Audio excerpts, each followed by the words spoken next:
President Biden announced some new guidelines that could allow you to be outside without wearing a mask. Don't follow my unofficial guidelines. Get the official guidelines. He even put out a chart that explains all the guidelines, and that led to some jokes. Jimmy Fallon said, when people heard the news, the street started flashing their mouths like it was Mardi Gras. Fantastic joke. I just want to go home right now. Oh wait, I am home. I'm in the basement. What am I talking about? Jimmy Fallon, I gotta be honest. I'm gonna miss wearing a mask. The adult acne made me feel young, you know? I do know. I've had this acne for like 8 months. I even went to the dermatologist. I still have it. Colbert. Oh yeah, take it off, baby. Show daddy them nostrils. Kimmel, that's good news. Where are we on pants? Are those still required? Colbert, this is great news for people who love fresh air, but a little late for those who already have tan lines. Trevor, now we can go back to the good old days of giving each other dirty looks because of racism, classism, sexism, albiism, homophobia, and those people who wear Adidas pants with Nike shoes. Trevor, you see, we never needed masks. We already knew how to hate each other. Fallon, on the bright side, now we can stop weirdly opening our eyes to greet people on the street. Fallon, the chart ranks activities from safest to less safe to least safe. It's the same chart people use when deciding between Delta, United, and Spirit Airlines. That's great, Trevor. The chart is unreadable. You don't see the Forest Service putting out flowcharts like no fires unless the fires are in stone pits, or you come from a long line of firefighters, or you watch the weather and you know a rainstorm is coming in a few minutes. No, what they do is they say no fires or this bear is going to eat your bleeping family. Trevor, yeah, I know the CDC is just trying to cover all the bases because maybe there's a tiny chance you could get corona even if you're vaccinated. But if that messaging ends up convincing people that there's not much of a reason to get vaccinated at all, then we're shooting ourselves in the foot, which is not something we should do. Or as the CDC would put it, masked guy in an indoor red zone. Corden, because what better way to get people to remember something than a 14-row, 3-column, color-coded document with loads of text? Corden, I love it because if you look, exercise class is the last thing on the list. It's even the list going, look, we both know you're not going to do it. From Variety, Joe Rogan draws big audiences for Spotify. That's good, but the hugely popular podcaster's habit of making controversial remarks and courting right-wing figures and ideologies keeps generating a backlash both inside and outside of the audio giant. Variety writes, the latest vexation, interesting word, in the April 23rd episode of the Joe Rogan Experience, a comedian on the show said, if you're like 21 years old and you say to me, should I get vaccinated? I'll go no. Rogan commented that he believes vaccines are safe and said people at risk should be vaccinated, noting that both his parents have received it. But Rogan continued, if you're a healthy person and you're exercising all the time and you're young and you're eating well, I don't think you need to worry about this. We're talking about something that's not statistically dangerous for children, but yet people still want you to get your child vaccinated, which is crazy to me. Spotify did not respond to requests for comments on the latest Joe Rogan controversy. From the laugh button, Sarah Silverman has joined the cast of Kill the Orange Face Bear. It's a live action and animation hybrid, quote, a comedy pilot about one man's epic revenge journey after a bear eats his girlfriend. Sarah Silverman voices Brenda, the sarcastic badass grizzly bear who attacked and ate Hank's fiancée, Stacy, for personal reasons. When Stacy's friends panicked and mistook a can of spray paint for bear mace, they turned Brenda's face orange, but she won't let being marked make her an easy target for Hank's revenge plan. Previously announced cast include Damon Wayans Jr. as Hank, the charming, funny, and grieving man who's hellbent on tracking down Brenda the bear. Jessie Hodges has been cast as Stacy. Listen to this. She's Hank's late girlfriend, but Jessie Hodges also plays Jamie, who is Stacy's twin sister with a confusing secret. More animation news. From the Las Vegas Sun, John Caparulo decided last year instead of turning to virtual stand-up shows, he would work on his animated comedy project called Cartoon Comic, which is now on YouTube, Facebook, and johncaparulo.com. John said, I can't draw, which is why this took so long. But I've been wanting to turn myself and my stand-up comedy into a cartoon for a while. So when live audiences were essentially illegal, this was adaptable to the situation. It's a unique approach because the thing about doing shows on Zoom, it just seemed like the type of thing I would feel bad about taking people's money for, just not the right setting for me. I need some sort of energy, and the animation gives you something more to watch. He's excited about his new residency at Harris, saying, once I knew I wasn't going to be able to go and do a new hour of stand-up every month, I went to this thing I've wanted to try for a long time. So we're passing the hat around to the live audience, and they write down some suggestions for topics, and we try to keep it to 5 words or less. Then I go on stage and wing it. It's really fun because it's interactive. The audience feels invested in it, and it's fun for me because I get to see where it goes. And if the show sucks, it's their fault. Hey, more animation news.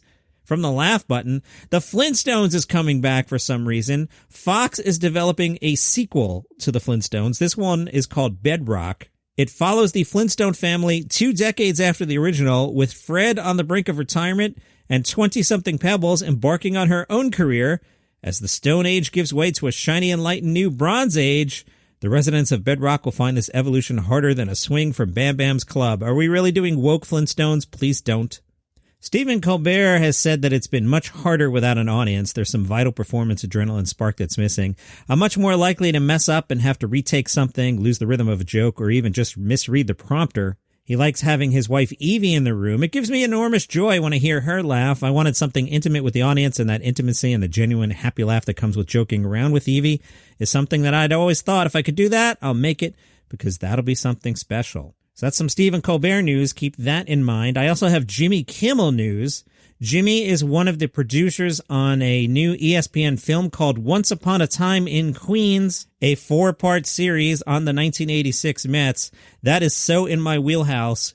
If you saw where I was recording, I'm basically in the Mets room. I have original 1986 pennants on the wall over my right shoulder, so this is all for me. If you were unfamiliar with the 1986 Mets, this program will tell the story of the Mets World Series comeback. Spoilers, using hours of never-before-seen footage of the team. Players featured include Bobby Ojeda, Darryl Strawberry, manager Davey Johnson, Dwight Gooden, Keith Hernandez, Kevin Mitchell, Lenny Dykstra, Mookie Wilson, Roger McDowell, Sid Fernandez, and Wally Backman. So that's Jimmy Kimmel news, and I told you to remember there was Stephen Colbert news. So this is a good time to plug this week's Comedy's Top Dog Late Night Edition. You guys are going on Instagram, and you're deciding between Colbert and Kimmel.